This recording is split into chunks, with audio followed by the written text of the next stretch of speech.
Welcome back to the 5-Minute Lens. I'm Hopper, the guy who never met a statistic he couldn't question.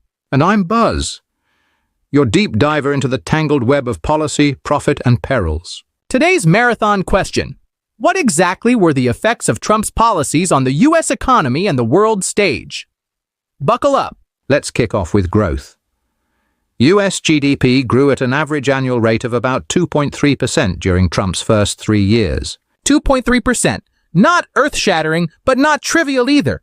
What about the peak quarter? Real GDP spiked 3.2% annualized in Q2 2018, its strongest pace since before the 2008 crisis. Next up, unemployment. Did people actually get jobs? Yes.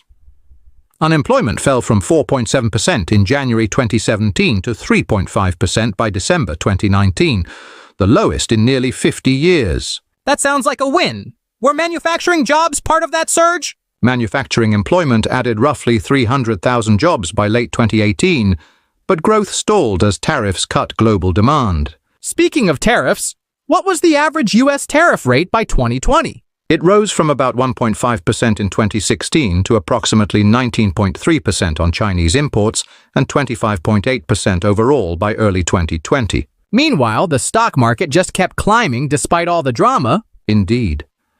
The S&P 500 gained about 68% from January 2017 through January 2021, one of the best 4-year stretches since 1980. Global ripple effects. Did that trade war actually shrink world GDP?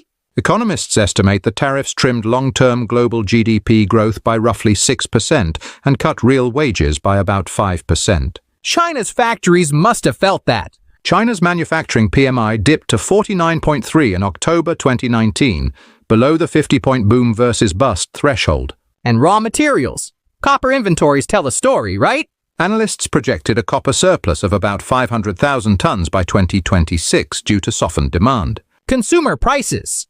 Did everyday goods get pricier? Tariffs on steel and aluminum alone added an estimated $1.5 billion per year in U.S. production costs, which manufacturers passed on to consumers. Automakers and tech companies scrambled, right? Apple, Honda, and others began shifting production out of China region tariff hotspots to dodge levies, though higher costs persisted. The U.S. trade deficit. Weren't tariffs supposed to shrink it? Ironically, the U.S. goods trade deficit rose by about 36% in 2020 compared to 2016. And tariff revenues. Did they offset lost tax cuts? No, dynamic models projected that tariffs would reduce U.S. GDP by 0.2% over 10 years and cut $132 billion in revenue. Now let's dive into the U.S.-China conflict angle. Trump imposed 25% tariffs on over $250 billion of Chinese imports. China retaliated with matching duties on U.S. goods. Beijing doubled down on Made in China 2025, right? Correct. They ramped up subsidies for semiconductors and robotics to reduce U.S. tech dependence. And Huawei got slapped with export bans. Huawei was blacklisted in May 2019, cutting off U.S. chip and software supplies, a major blow to its 5G rollout. Tech decoupling turned real. By 2020, U.S. and Chinese digital ecosystems were diverging, each side erecting digital walls around critical technologies. Military moves. What about the South China Sea? Freedom of navigation ops jumped from 2 per year in 2016 to over 10 by late 2020, challenging China's artificial island militarization. Beijing responded with protests and naval drills? Yes.